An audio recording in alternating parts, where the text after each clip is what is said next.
माँ सिर्फ देना जानती हैं। मम्मी, आपका ये कुकिंग वाला शौक हमें बहुत महंगा पड़ रहा है। घर में सब कुक के हाथ का बना खाना खाते हैं, फिर भी आप अलग से खाना फेंकने के लिए क्यों बनाती हो? पता भी है कि इस तरह कितना पैसा खर्च होता है। अरे पर बहू, मैं तो सब रोहित के पसंद का खाना बनाती हूँ। मम्मी, वो सब मुझे बचपन में पसंद था। अब इतना तेल खिलाकर बीमार करोगी क्या? वैसे भी मैं पूरा समय कभी क्लाइंट तो कभी बॉस के साथ मीटिंग में रहता हूँ। इसलिए आप अपनी बर्बादी को मेरा नाम तो मत ही दीजिएगा। ये है पिंकी की सास निर्मला, जिन्हें सबको अपने हाथ का खाना खिलाना बहुत अच्छा लगता है, लेकिन राहुल और पिंकी को ये पसंद नहीं है। इसी के चलते वो निर्मला को खाना बनाने के लिए 10 बातें सुनाकर वहां से चले जाते हैं। मेरे मन में तो सिर्फ अपने बच्चों के लिए प्यार है, पर शायद अब उन्हें मेरी जरूरत नहीं है। मुझे गांव वापस चले जाना चाहिए। जहां एक तरफ निर्मला दोबारा गांव जाने के बारे में सोच रही होती है, वहीं उसका पोता परम अपनी दादी के शौक को प्रोफेशन में बदलने का आइडिया सोच रहा होता है। अगली सुबह निर्मला गांव वापस जाने के लिए कपड़े पैक कर ही रही होती है कि परम फोन लेकर दादी के पास पहुंचता है। दादी, आप कहीं नहीं जाओगी? अरे नहीं बेटा, मेरा गांव चले जाना ही ठीक रहेगा। इससे तुम्हारे मम्मी पापा की सारी दिक्कतें भी खत्म हो जाएगी। दादी, वो तो ना आपके आने से पहले कम थी और ना ही आपके जाने से खत्म होगी। उन्हें हमेशा पैसों की टेंशन में ही रहना है। मेरे पास आपको यहाँ रोकने का आइडिया है। आइडिया? मतलब, मैं कुछ समझी नहीं। इस पर परम अपनी दादी को YouTube खोलकर उसके बारे में सब कुछ बताता है, जिसे सुन दादी कंफ्यूज हो जाती है। अरे बच्चे, तूने इस बुढ़िया के बारे में इतना सोचा, वही बहुत बड़ी बात है। देख, मुझे ये सब समझ में नहीं आता। तू मुझे जाने दे बेटा। अरे दादी, इसमें कुछ मुश्किल नहीं है। मैं हूं ना हेल्प के लिए। आप बस खाना बनाओ, और पता है, YouTube की मदद से आप अपनी स्पेशल रेसिपी लोगों को सिखा भी सकती हो। अच्छा, ऐसा भी हो सकता है? मतलब, बस घर बैठे मैं दूसरे लोगों को सिखा दूंगी?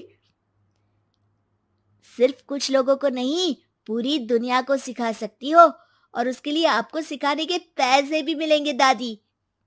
इस पर बहुत देर तक दादी को YouTube के बारे में समझाकर आखिर में परम उन्हें कन्विंस कर ही लेता है, जिसके बाद वो गांव जाने का प्लान कैंसिल कर YouTube चैनल शुरू कर देती हैं। हमने ये शुरू तो कर दिया, पर इससे कहीं रोहित और पिंकी को दिक्कत ना हो बेटा। दादी, वो आपके बारे में नहीं सोचते तो आप क्यों उनके बारे में इतना सोच रही हो? इसके बाद दादी पोता मिलकर खाने की वीडियो और साथ ही उनके ट्यूटोरियल की वीडियो बनाकर उन्हें YouTube चैनल पर अपलोड करने लगते हैं।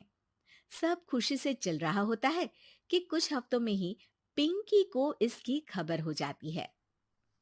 हमारी पीठ पीछे घर में ये सब क्या चल रहा है? अरे मम्मी, आपको तो अपना टाइम पास करना है, पर उसमें मेरे बेटे का फ्यूचर क्यों खराब कर रही हो? पढ़ाई के टाइम आपके साथ किचन में लगा रहेगा तो फेल ही हो जाएगा ना। वैसे इस YouTube वाले के शौक के लिए आप जो फैंसी डिशेस बना रही हो, उसके पैसे कहाँ से आ रहे हैं? मम्मी, आपको हमेशा पैसों की चिंता ही क्यों लगी रहती है? और रही बात मेरी पढ़ाई की, तो आपसे ज्यादा दादी को उसकी चिंता है।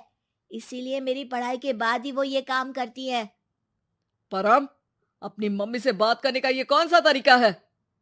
और मम्मी ने पैसों के बारे में कुछ गलत तो नहीं पूछा? जब घर में हम दोनों कमाते हैं, तो ये पूछने का अधिकार तो है कि पैसे कहाँ इस्तेमाल हो रहा है। मम्मी का ये जानना जरूरी बनता है। पापा, आप अपनी मम्मी से कैसे बात करते हो, ये तो मैं देख ही रहा हूँ। तो आपके मुंह से ये बातें तो अच्छी नहीं लगती।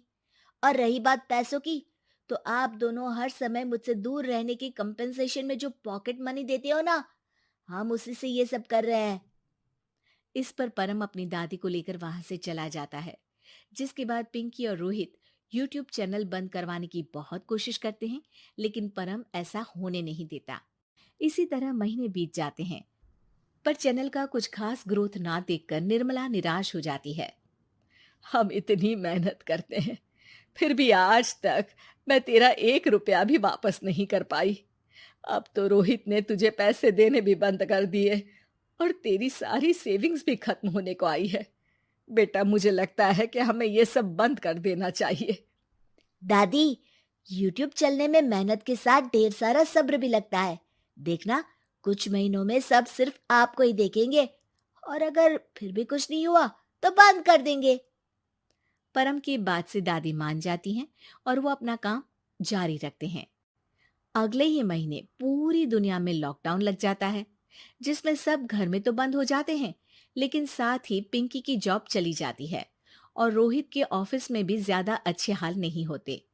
लेकिन वहीं लॉकडाउन के असर में निर्मला के सब्सक्राइबर्स और व्यूज बढ़ने लगते हैं। देखा दादी, मैंने कहा था ना, एक दिन सब आपको ही देखेंगे।